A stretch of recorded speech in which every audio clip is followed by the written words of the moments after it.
Nombreux sont les moyens dont Dieu se sert pour se révéler à nous et nous faire entrer dans sa communion. La nature parle sans cesse à nos sens. Les cœurs sensibles sont touchés par l'amour et la gloire de Dieu qui se révèlent dans les œuvres de ses mains. L'oreille attentive entend et comprend la voix de Dieu dans la nature.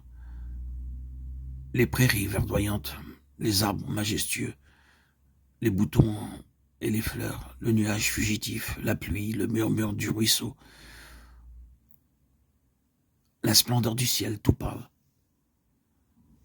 à nos cœurs et nous invite à faire connaissance avec celui qui a créé toutes choses.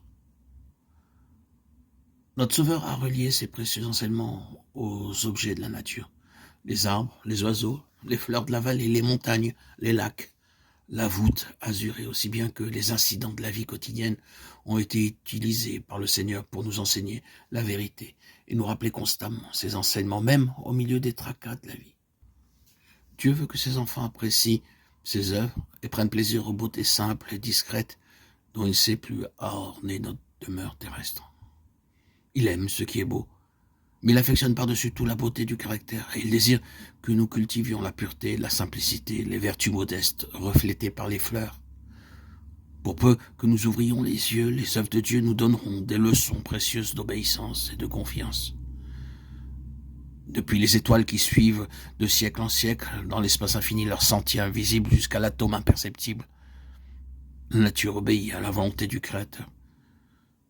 Et Dieu prend soin de tout ce qu'il a créé. Celui qui soutient les mondes innombrables dont il lui a plu de parsemer l'immensité s'occupe en même temps du petit passereau qui gazouille sans souci son humble chant. Quand les hommes se rendent à leur travail quotidien, quand ils prient, quand ils se couchent le soir et quand ils se lèvent le matin, quand le riche donne des festins dans son palais, ou quand le pauvre rassemble sa famille autour de son frugal repas,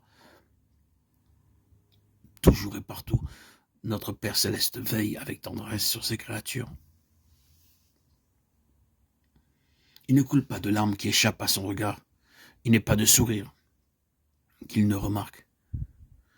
Si nous voulions croire en lui que d'angoisses inutiles pourraient nous être épargnées, notre vie ne serait pas une suite de désappointements.